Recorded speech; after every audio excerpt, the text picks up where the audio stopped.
Grant, we're here and we're doing it after like 4 months of waiting, huh? Oh yeah, I'm glad to be here, man. Glad to finally get on your podcast. Yeah, we've been talking about it for a while, and I'm glad that we waited because now we've kind of got a little bit of a different setup where I'm getting to go and visit the business owners and business leaders like in their place of business for the most part. Cool. And so we get to showcase a little bit about what you're doing here. Dude, that's awesome. So let's start. What's your name and what are you doing right now? Tell everybody. I'm Grant Grinnell. I am the founder and the main farmer at Fresh Alternatives, LLC. We make plant medicine, specifically gourmet medicinal mushrooms, and we use plant medicines to enhance a super health lifestyle. And we're here in a residential house where the farm is behind the walls here. Behind us right here is actually my fruiting chambers. And Nice. This side of the house is kind of, get together area. Maybe we plan our events like farmers markets in here. This is like a meeting room almost. And then the other side of this house is dedicated to mushroom farming. So we're in the suburbs. Yeah, no, it's funny. First time I came over here, we were joking, and I'm sure you hear it a lot, but you got a little bit of a Breaking Bad situation going on here. Totally. Except it's all legal and all legit. Yeah. It's all legal, it's all legit, and the Breaking Bad part is the respirators and all the science stuff. But over here, we're breaking good. There you go. We're breaking good, so we take a lot of pride in the product, the safety, quality, and potency of it, and the science behind it. I actually take the Breaking Bad as a compliment because when I hear that, it makes me feel more like a scientist. So. Yeah. So tell us a little bit more specifically about the types of products that you produce and what they do for you. So one of our main products is lion's mane mushroom capsules, and we grow all the mushrooms here ourselves. There is no third-party farm, and there's no importation of overseas, or we have complete control over what goes into the product and how it comes out. So our main one is lion's mane mushroom. It's very good for mental acuity, especially in older ages, but people like me and you can also use it to help increase our focus in our daily life, and it's also proven to lower depression a little bit as well, and anxiety. And then we have reishi, which we're getting into. We have a bunch of it growing in the colonization chamber back there. Okay. And that's really good for balancing mood, and it's really good for the immune health. We have cordyceps militaris. That's known as the Himalayan Viagra. Okay. It gets you jacked. It actually increases the ATP in our blood, adenosine triphosphates, which call forth, that's a product of cellular respiration and whatnot. And it calls forth the hormone processes for cellular respiration. So if we have more of that in our blood, we can breathe more. We intake more oxygen per breath, and it has a bunch of good effects for circulatory health and stuff like that. And the last being pink oyster, which is really good for heart health and strengthening the pulmonary arteries in our heart and stuff. Nice. Yes, they all serve a practical function in herbal medicine and preventative health. Absolutely. For sure. I've been taking the lion's mane and the cordyceps for probably like a month or a month and a half now. Yes. And it's hard to say that I notice like an immediate incremental difference, but I guess the way I look is I just look back and where was I a month ago with my family, with my business, with everything, and then I look to where I am today, and it's I've been getting better every day, in all facets, and there's a lot that plays into it, but I'm sure that has a part in it for sure. For sure. It is. It's about, it's kind of about, there's not major effects per se from the mushrooms, but throughout time, adding them to our diets, like you said, will make a difference. Right. So it's not I need to solve I feel like crap, I'm going to take some lion's mane today and I'll be good tomorrow. Does it work like that? No. Okay.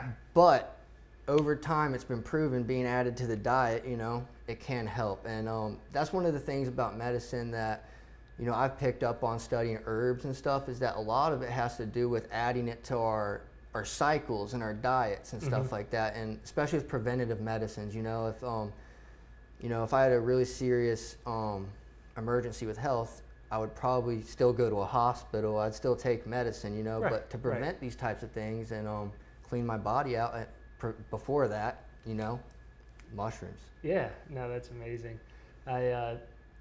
How'd you get into doing what you're doing? What was the story of getting here? So it was actually a couple different things. I became extremely interested in herbology, just fooling around as a teenager, you know what I mean? And I got into growing mushrooms from just experimenting with different herbs, and I eventually got into healing herbs, and not just healing the mind, but also healing the physical body. And that, I actually had a health transformation when I was around 21 years old. I went from being kind of obese into focusing on my health and taking herbal things and cleaning my lungs out from smoking or vaping as a teenager. And that's how I found cordyceps. And that was the tip of the iceberg. I was concerned about my lungs at one point because I was overweight and I was coughing and I had to turn my life around. A lot of people don't know that about me, you know what I mean? And I did. And the cordyceps was a big one.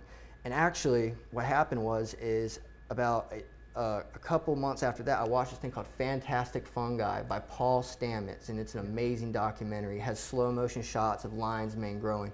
And from that second, my brother and I, we were watching it on that very TV, and my brother said, we watched, it was like a brain. We've never saw this type of mushroom before. And he says, I need to eat that. I'm going to buy that. And I said, let's grow it. Yeah. And from that point on, I've been growing mushrooms ever since. Like continuously, I've been here, you know, to the farm.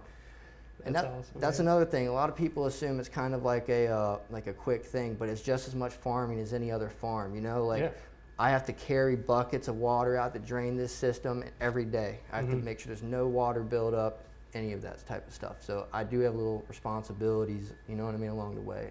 Yeah. So tell us about the evolution of like starting with growing one mushroom, like to now you've got a pretty legitimate setup here where you could produce stuff on a pretty mass scale. Yes, it was a long journey. My equipment has upgraded throughout the whole experience. I started with instead of respirators, I started with just covering my mask and doing stuff in front of a heated oven so that there was no, like with a sport. So when we make these things back here, liquid cultures, I have to inject spores into a growth medium, and I would previously do that in front of a stove that emitted heat to sterilize the air as much as I could. But we've upgraded to HEPA air filter systems in a 4 foot by 2, which creates a large space to work in front of, and that was a major upgrade. And then the tents as well. I went from working in little tubs doing my own personal grows to a 10 by 10 fruiting tent. And also how I sectionalized off the business inside my own house has developed as well throughout renovating and just upgrading the certain processes, you know, like the hydration system and the outtake of the hydration system. At first I had that going off into the same room. I now have it pumping straight outside and filtered. You get what I'm saying? So just little upgrades along the way, man. Like any other business, you know, and I've learned a lot about entrepreneurialism from every mistake I've made in this startup, you know? Yeah, absolutely. And that's, you know, that's kind of the main part of the podcast is talking to entrepreneurs, business owners, business leaders, and just like, you know, learning about their experience from starting a business and growing the business and all the stuff that you learned. So I definitely want to dig into that. But before we get going, tell us a little bit more about like the process. You mentioned like spores and cultures, and give us the high level and like a timeline on what it takes from like start to finish to getting some of the mushrooms and capsules and stuff that you have there. Can I grab one of those? Yeah, definitely. What do you got? So this is a liquid culture, and this is kind of the first step. I have this on top so no dust will fall on the lid. But this is the first step. What I do is I source a spore syringe from online, and I get one of them, which is a 10 milliliter syringe typically, and I inject it into 600 milliliters of homemade growth medium, and that's yeast and soy peptone, and mixed in with a certain ratio into water. It's about 1 gram of each, you know. And we multiply our spore syringes by growing in this growth medium, and this can turn 1 10 milliliter into 600 milliliters, so 60 10 milliliter syringes. Oh, got it. So you'll take one syringe and you're just basically like being able to create a bunch more from it. Yes, and multiply it. Nice. So that's one of the biggest parts of this business is there's steps in colonization where you can multiply your product and your growth if you follow the rules, you know? Yeah, So yeah, exactly. this is the first step, and these take about 2 weeks to develop. Mm-hmm. Some mushroom strains like pink oysters that we grow or blue oysters, they don't like to be refrigerated, but you can refrigerate lion's mane and other spores if they can survive those climates typically. Got it. But for instance, I don't refrigerate my pink oysters, but this one has been refrigerated. It's lion's mane, and these stay good for about, almost up to 3 or 4 months. No way. So I'm just Awesome. gonna put it down right here. Yeah. And then after that, I take the spores out of there that Mm-hmm. we've grown ourselves, and we inject it into rye berry or white millet. And I'm leaning towards white millet now because the prices of rye berry have gone through the roof. What is rye berry or white millet? So we take the seed of the rye berry or the white millet. It's it's similar to wheat. It's what rye bread's made out of, Okay. And it's the seed of the plant that they use to process the bread, into. And Got it. we take it before it's GMO'd up or sprayed with pesticides. We use non-GMO, all organic rye berry or white millet, and that's the first growth medium in the whole process, and it's not the only one. So we let that colonize for probably a month. Okay. And different mushrooms have different colonization times as well. Got it. And then we break that up into the separate fruiting blocks. So for let's say a 2-pound mixture of colonized rye, Mm-hmm. I could probably make 10 fruiting blocks off of. All it takes is half a handful of the spawn, which is the colonized rye, to go into the fruiting block, which is a enhanced white oak substrate. Okay. We take soy pellets and we take gypsum rock. Gypsum and soy, so protein and calcium pretty much, and we add that to the white oak, and that makes them flush like crazy. Okay. This whole process can take up to like 3 months. So when you say flush, what does that mean? The flush is the mushroom growing off the block. So a lot of people don't know this, but Got the it. mushroom itself is the mycelium. Okay. The mushroom is almost like an escape pod. It's trying to spread its seed Okay. before the mycelium dies Got it. through mushrooms, which is very interesting. So the mushroom's actually like almost like a being that's under the dirt or in the trees, Well, that's like what Fantastic Fungi, that documentary. I mean, it's been a while since I've watched it, but I just remember being amazed that the mushrooms are basically like a living organism, right? Yeah.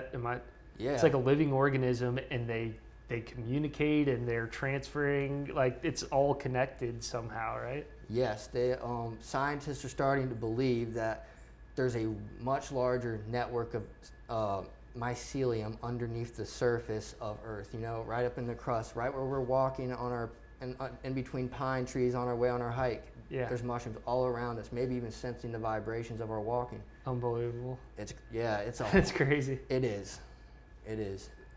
That's part of the thing that got me really interested in this, man. It's kind of like the mystery of the mushroom. Like, what is this stuff? Is it bigger than what we know? And it seems crazy, and we're going off topic of your process, we'll get back there, but I mean, it's 2024 and we have all this technology and been studying things forever, but it's kind of cool and interesting to think that there's still so much stuff that we don't know about, anatomy or, for example, like mushrooms and how it all interacts with everything. I agree, man. It's definitely a field that needs to be studied more. Yeah. And, from some really, like there are mycologists like Paul Stamets who are well renowned, and he's actually gotten a lot of flack over the years trying to push these ideas into the scientific community, and people are just now starting to open up to it. But have you ever heard of the show The Last of Us? I don't know. I don't think so. It's this movie about mushrooms evolving to take over the human race. It's purely science fiction. Right. But I've had kids run up to me at farmers markets, and the mycologists are the good guys in that movie because they're fighting fungus. Got it. And they're like, "You're a mycologist," and I'm like, "Yeah," and just this. I think there's going to be a newer generation, scientists in the future who are really going to delve into this, man, like, and just understand. Yeah. So you dropped one name, but who would you say are kind of like the leading people in this field in terms of like, doing what you're doing, like creating proactive, preemptive, health supplements? Like, so I can tell you some of the companies that I saw coming up, and some of the names of people that I think that are what you described. And so there's Paul Stamets, the Fantastic Fungi, and they have a company. They have Host Defense that works for them. And the one difference between our product is theirs is they use myceliated oats. Okay. They extract the like in lion's mane, their arenosines and the active alkaloids out of the mycelium instead of fruiting the mushroom. And we use straight fruit bodies in our products, nothing but fruit bodies. So that's a major distinction in our product between theirs. But there's Paul Stamets with Host Defense, and those were the supplements I started using at first. Yep. And then another guy that I know, he's out of Tennessee. I don't know him personally, but I've watched him on the internet. Is this guy called Mossy Creek Mushrooms. Okay. And I don't know him, but I'm gonna shout him out anyways because I watched his videos when I was setting up my fruiting tents and stuff, and just how he dealt with this, keeping his stuff sterile, and interesting facts about mushrooms, like about how they let off CO2, so you got to pump intake of oxygen in, and all that type of technicalities I kind of picked up from watching some of his videos. And another guy is this guy from North Spore. They're a spore company, and they sell a lot of the stuff that you could use to grow mushrooms at your home. Got it. So so in this business, there's different people. So there's people like me who sell the finished product and Host Defense. There's also people that will sell the tools and the things necessary in order to inoculate your own mycelium and start flushing your own flushes of mushrooms. And a good one is, I think it's Midwest Mushrooms and North Spore. Those are good companies.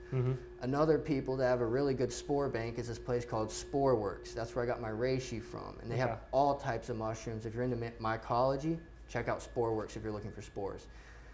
And another guy who's doing really amazing things with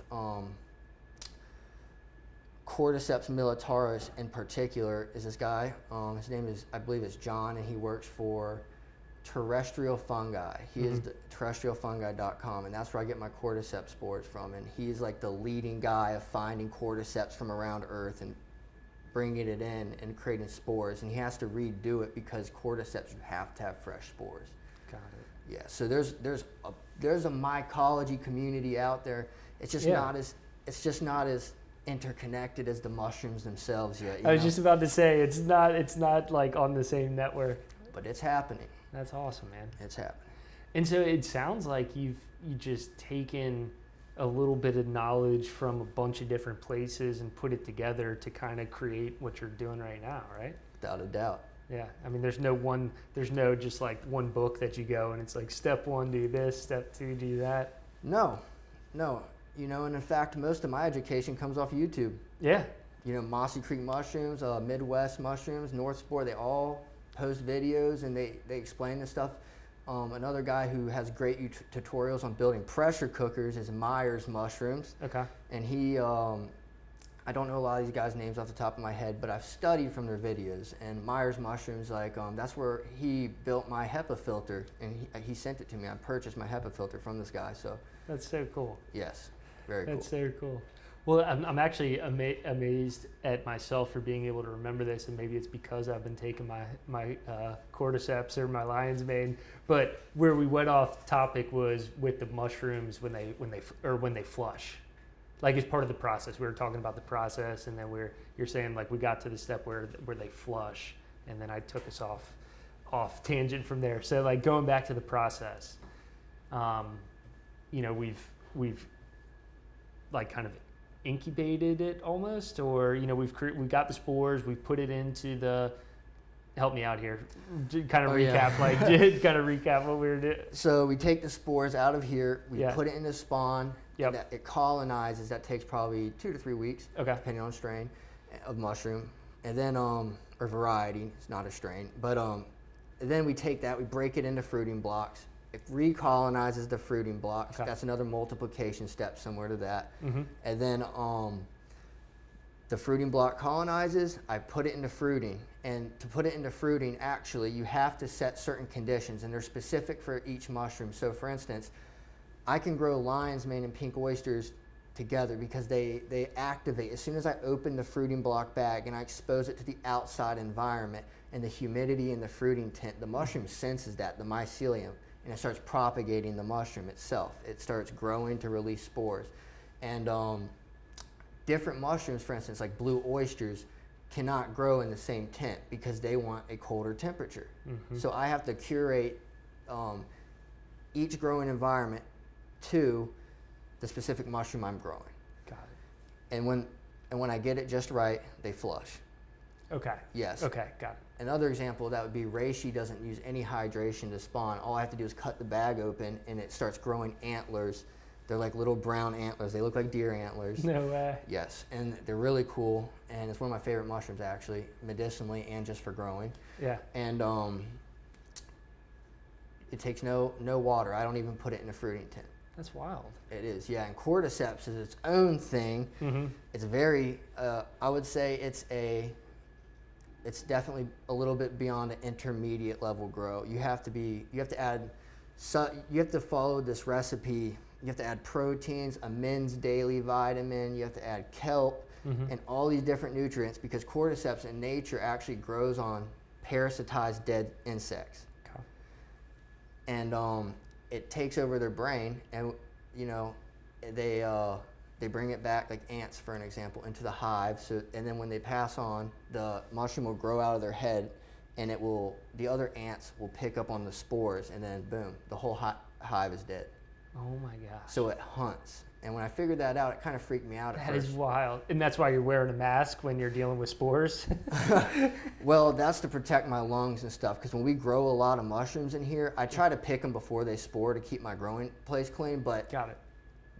There's some science that might say that spores will stay in our lungs. So that's where that comes from. And also so I don't breathe on the product and stuff like that. Okay, got it. Yeah.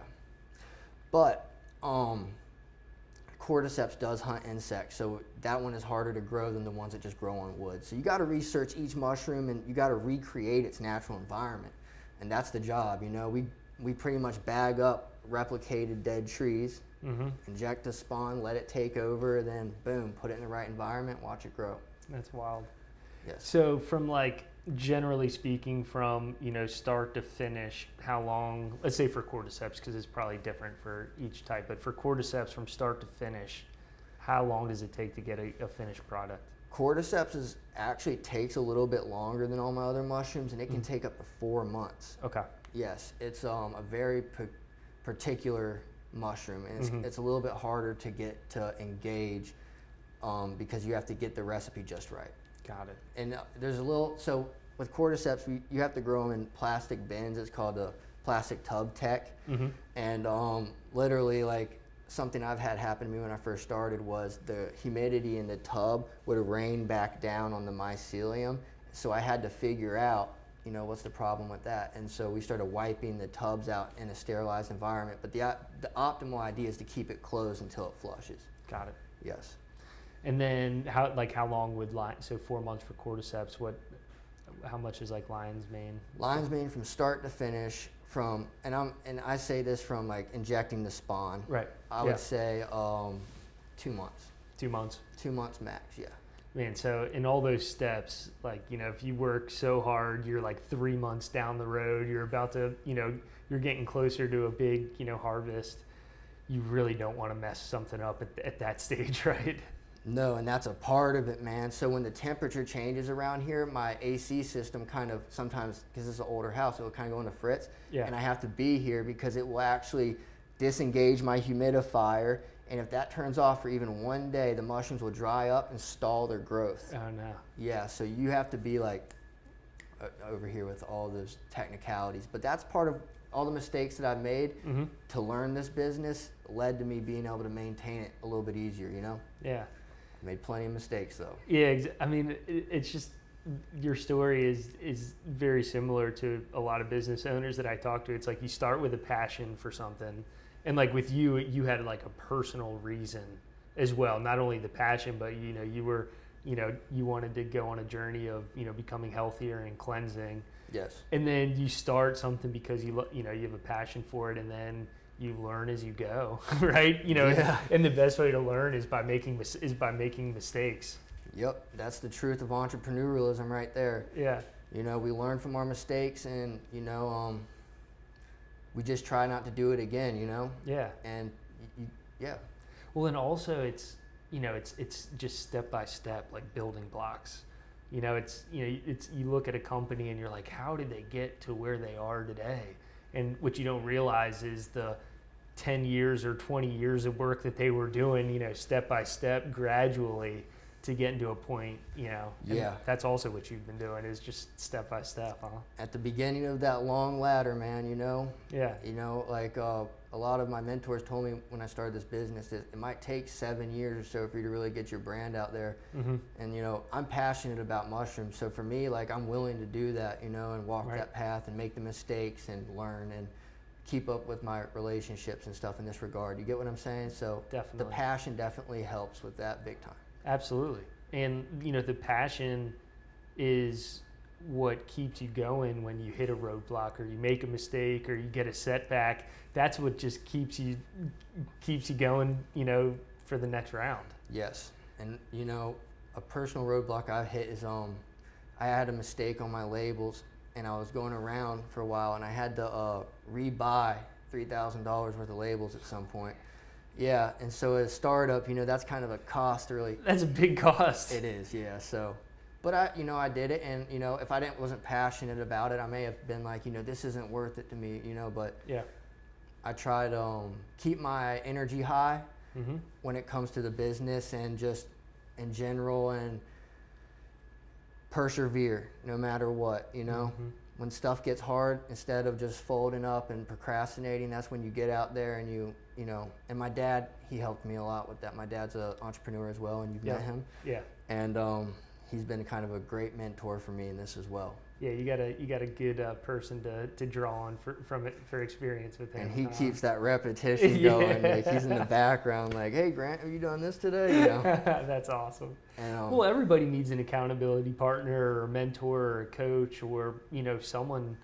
I mean, I don't know many. I mean, even if you think about like Steve Jobs or some of the most influential entrepreneurs, like they always had someone that was pushing them, or and so I think that's it's a good point to make, that you got someone that's helping coach a little bit. For sure.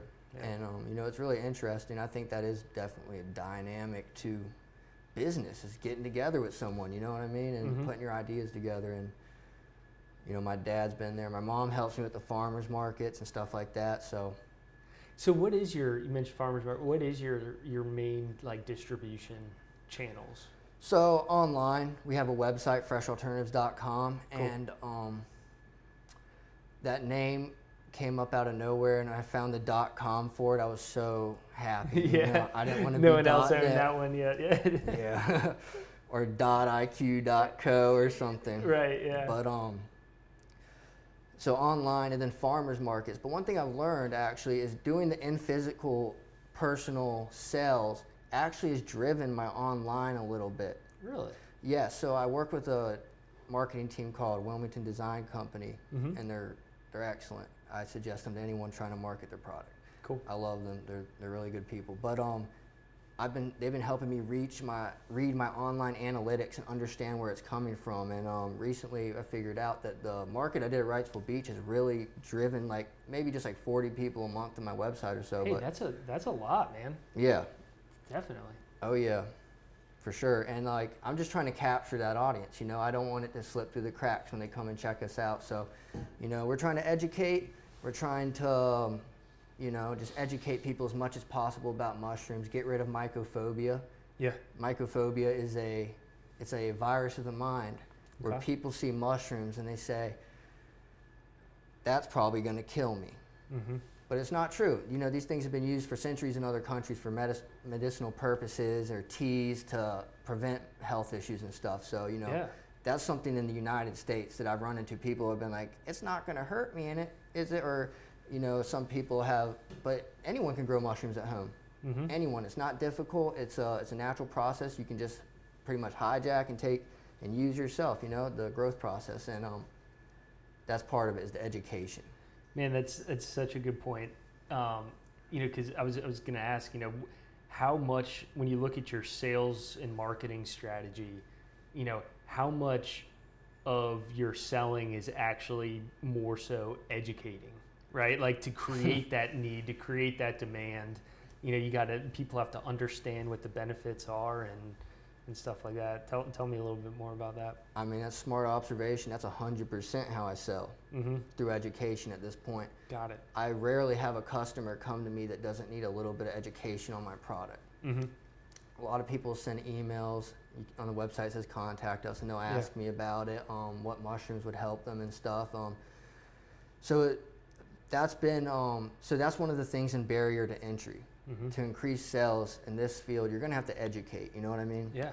And that's the number one way to sell mushrooms, in my opinion, right now, is to educate as many people. And that's fantastic fungi. Exactly. That documentary, it changed my life. It educated me about lion's mane. It educated me about mycelium and just the impact on the world and the forest of Earth, and, how interconnected all these things are. And just that education alone changed my mind, I wonder if there's like an association or an organization that's out there already, or that you could somehow start to gather all these people that are in the industry, and you put minds together and resources together, and it's like, hey, if we all want to be successful, we've got to educate people on the benefits. And there are small groups like that. I don't know if there's a national thing yet. Mm-hmm. If there is, I'm not aware of it yet, but I'd love to figure out about it. Yeah.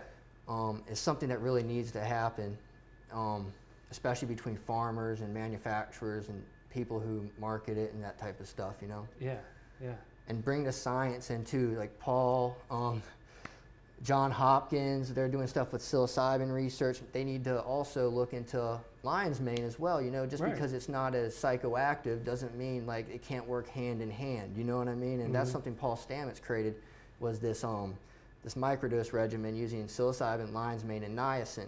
And he created it the niacin pushes the lion's mane and psilocybin throughout your body with a niacin flush. And then it promotes neurogenesis and improves mood and cognition, probably better than any antidepressive or anti-anxiety medication on the market. Man, and that is just such an issue in our society, in our world today. I mean, especially after COVID, and it's just like there's so much mental health and issues, and it's just like, I wonder if you were to take a poll of just like 100 people, like how many people are on antidepressants or other like their drugs, and how many of those people could get the same benefit or even better without having something that's addictive or like detrimental that creates other side effects in your body, where we could just use something that's completely organic, completely natural. And I feel like you're onto something here, man. I mean, yeah, man, I couldn't agree more. Say no. Yeah. To drugs. Say yes to natural herbs that can help you. Yeah, exactly. Like less side effects, you know what I mean? And just improves health. So yeah. Have you heard of Marcus Sheridan and his book and philosophy called They Ask, You Answer? I have not. So it's a whole marketing strategy philosophy, and it's all about educating the customer. And I'm gonna, I'm paraphrasing and I might misplace some of the details of it all, but ultimately, what he came on was, discovered and started, was basically organic search engine optimization, like organic SEO. And what he would do is he would write blogs, he would write videos and put videos out there that would answer questions that people had about making a purchase. And in the book, he talks about a pool business. And so it's like when he goes and meets a customer and is trying to sell them a pool, what are the top 20 questions that customer is going to ask him? Interesting. And what he did was he would write a blog with that question. And, as people start, and, people are Googling this question, like, how deep should my pool be? Or, I don't know, like, what is the best color of, to paint the bottom of my pool? And he would write these blogs, people would Google it, and then all of a sudden it redirects them back to his website. And because he's educated them and answered questions for them on the front end, you're building, you're already building trust with that client. And he just talks about, just the amazing outcomes of doing something like that and how they grew this business into something crazy. Interesting. And so I'm thinking I'm gonna need to read that. That could be, you gotta check that out. And it's something that I've actually started doing with my business. If you see some of the videos I've done, I just say, like, what is a cash flow statement? What is a balance sheet? What is a P&L? What is a liability? And I just like make little short video clips and post them, and probably like 5 people watch them. But at some point down the road, maybe it starts to get to the top of the Google search, and then it directs people back to my website, and they're like, oh, maybe I should call this group and maybe they can help.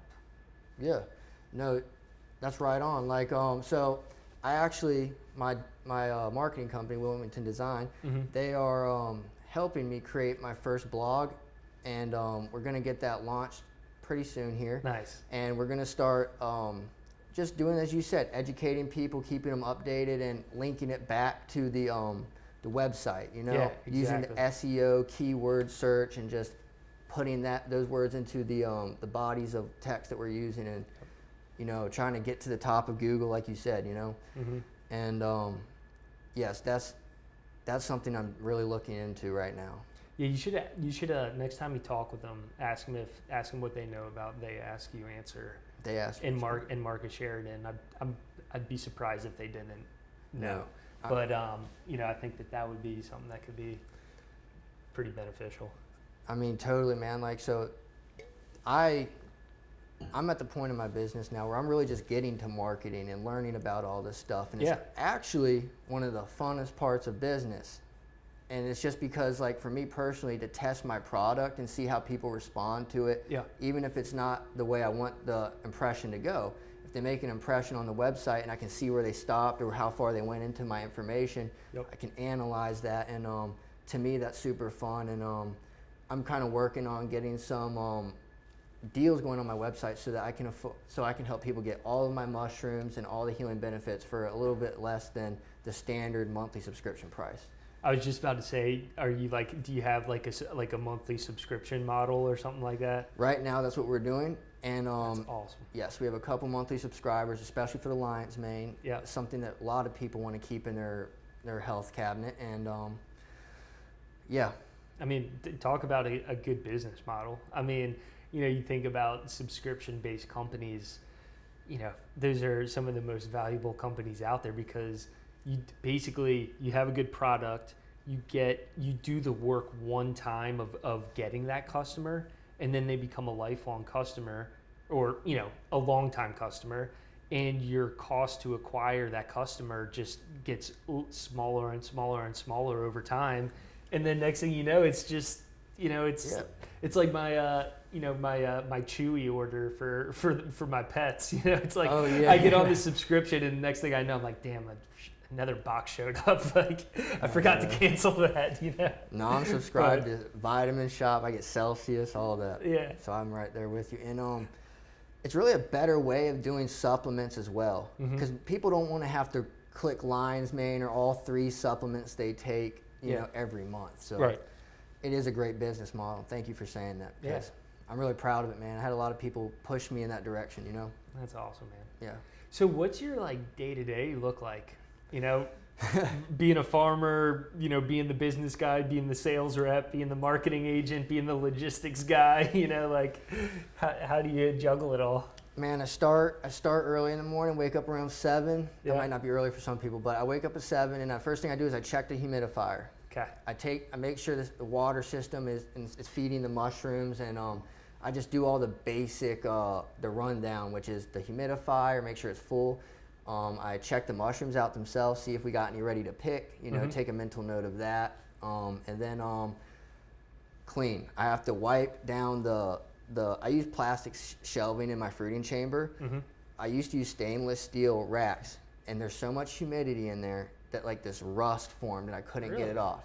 And you had to clean each bar with the freaking paper towel. That sounds so tedious. It was, and like I would sit there for hours doing it, mm-hmm. like on a cleaning day. And then so I just got some plastic tables. I stacked them on each other, and I have probably 6 in there, which mm-hmm. creates 6 spaces. And I'll put lion's mane here. Mm-hmm. I'll put pink oyster closer to the hydration unit where the intake is, and I kind of just mentally make sure that's cleaned out every day. And then email the marketing team, just stay in touch with everyone who's helping me out, Yeah, awesome, man. Just try to do that every day.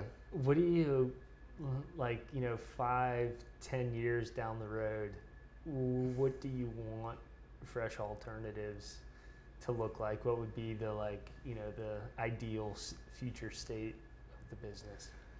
I want it to be similar to like an online grocery store, but for herbs and mushroom supplements. Okay. I want it to be kind of like and somewhere that selectively works with real farmers and real organic people with the same visualizations and ideas and about medicine that we have here, which is organic plant medicine with practical use. Mm-hmm. You see what I'm saying? Yeah. And I want to eventually be a place where people small farmers like me at some point, can get their products up on there, and we get the real products, not the mainstream big guys who kind of have machines doing it. I want it to be kind of I want it to be like an online grocery store for herbs and vitamins. Awesome. Yeah. And then using that as like a platform where other small scale farmers could potentially be able to use it as a platform to sell and distribute there. Yes. I dig it. You're going to be the Amazon of organics, huh? Yeah. So I guess that was end up being my number one competitor, right? Yeah. But hey, seriously, if I get this going and stuff, you never know. They might be like, hey, we'd like you to jump in on Amazon if I get it big enough, I mean, why not, man? You gotta aim big, and I mean, what's to say you can't do it? I don't see any reason why you can't. No, me neither. Just gotta, like you said earlier, just gotta learn from the mistakes and just keep going. Yeah, that's awesome. Tell us a little bit more about your team. I know you're doing most of the work, but you've had some employees here and there, and some family members. But do you think at what point do you think like maybe you'd hire some people, or what type of person would you hire? Yeah. Good question. So when we start making a little bit more income, mm-hmm. I'll probably will look for help, and I'm just looking for people who are passionate about either mushrooms, health in general, mm-hmm. or someone who's kind of like me when I started out, like kind of into gardening, don't really know what's going on with it, but they want to learn more. Mm-hmm. Just interested people. That's who I see working for Fresh Alternatives someday. People who actually have a passion about this too. Yeah. Yeah, man. Well, it's funny as I'm saying this. The name of this podcast is called Fractional, and myself have a fractional CFO firm, and it's like what you've done already is you've got your marketing department. That's a fractional role, right? It's an agency. That's a fractional. You've got some family members that provide some advisory and some help here and there. That's a fractional role. Maybe you find a couple, sales reps, independent sales reps. That's a fractional role. I mean, it's really cool how you can scale something and you don't have to hire a full-time W-2 employee, so to speak. Man, my dad, he said, man, subcontracting is the way to go. Yeah. And you help other businesses that way too. Absolutely, man. And that's part of the thing about entrepreneurialism I've learned so much is like the networking and just helping other people and just being willing to like give your contacts to someone else if they need them, that kind of thing. Like that's how I met you, That's exactly right. That's exactly how we met. So, and it's been great. So, yeah. This, like entrepreneurialism is kind of like, people act like it's just capitalism or something, but it's actually very like interpersonal, and also you learn a lot from it about life, you know? Heck yeah. It's like an art form. You know, I see a lot of these, like a lot of older entrepreneurs like yourself, my father, and like John Riggs and people like that. Yeah, I think you mentioned him earlier, I'm not sure. But, you know, I see these guys and like, you know, they're just so kind, and how they interact with people and stuff. That's how I want to be someday. Yeah. You know? Yeah, well Riggs is definitely a special individual. He, like, you know, he's all about helping people, and he's the reason that I met you, basically was through him. And yeah, that is what's so cool about entrepreneurship, is that it really is, you know, the backbone of community. And I think that small business development and entrepreneurship can solve a lot of the social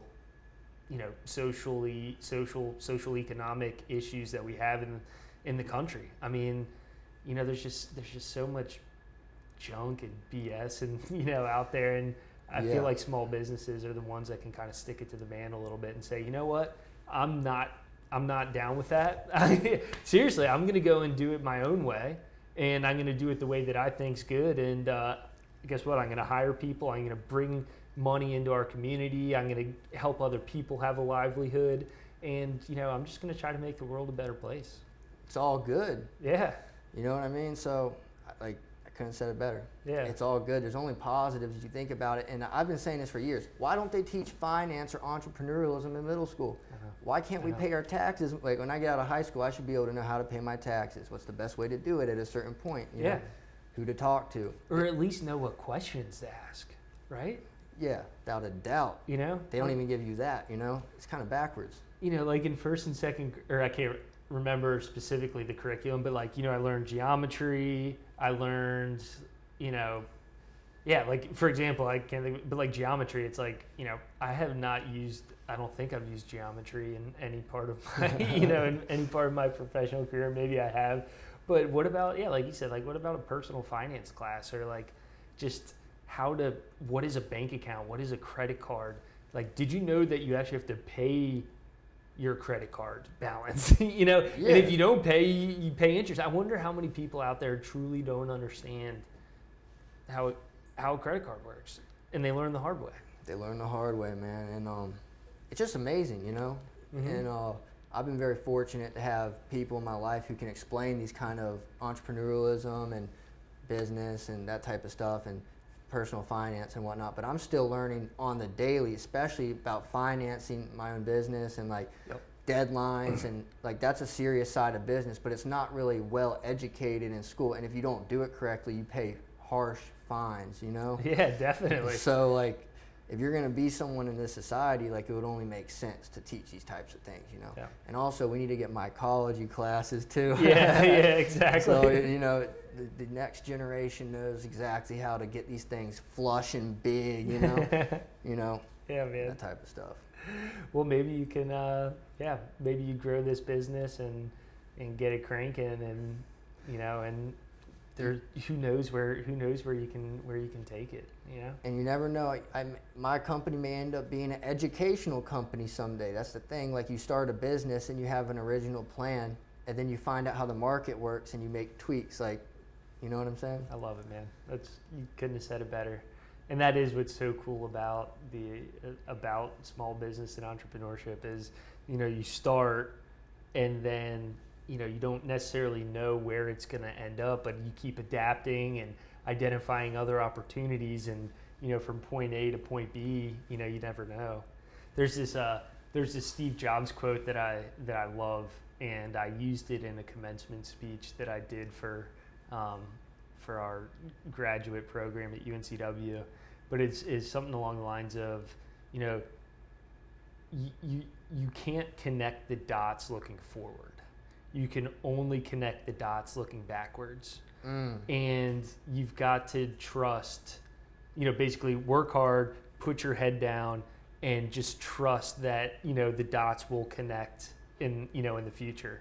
And that's kind of, I didn't do the best job of paraphrasing it, but that's basically what you were saying is, you know, you start here and you don't necessarily know where it's going to end up, but you just got to believe and trust and work hard. And if you got a good product, a good service, and I believe if you genuinely are a good person and try to do right by everybody, it's a pretty good recipe for success. Yeah, I totally agree. And to add on to that, the relationships you make along the way, that's for life, man. It's like you meet someone and you don't know who they are, and then 2 weeks later you meet them again and they're the people that can help you. Yep. So that's a big part of it I've learned. Yeah. Yes. Yeah. Awesome, man. Well, let's do a little closing entry here, and where can people find you? How can I purchase your products, and how can I get in touch with you? All three of those can be answered in one place, freshalternatives.com. Cool. We're also on Instagrams at fresh.alternatives. Okay. And then also Facebook as well, and I think that is freshalternatives.life. Awesome. But yeah, contact us on our website, and we have a education site on there as well. So if you have any questions about the mushrooms in general, you can just go to the website and read. Awesome, man. Attach some sources as well. So. Well, thanks for letting me come over and pretend I'm a mycologist for a little bit, wearing the lab coat. It's not a pretend when you're in Fresh Alternatives. I'm an honorary mycologist. You're an honorary one here. Awesome, man. Well, thanks again, and thanks for sharing a bunch of knowledge with everybody. Yeah, no, of course, and thank you for having me, Chris. My first podcast ever, I'd like to say. Yeah, awesome. And it's an honor to do it with you. You're a great guy, and you've made this a great experience for me, so thank you. Awesome, man. Well, thanks. Thank you.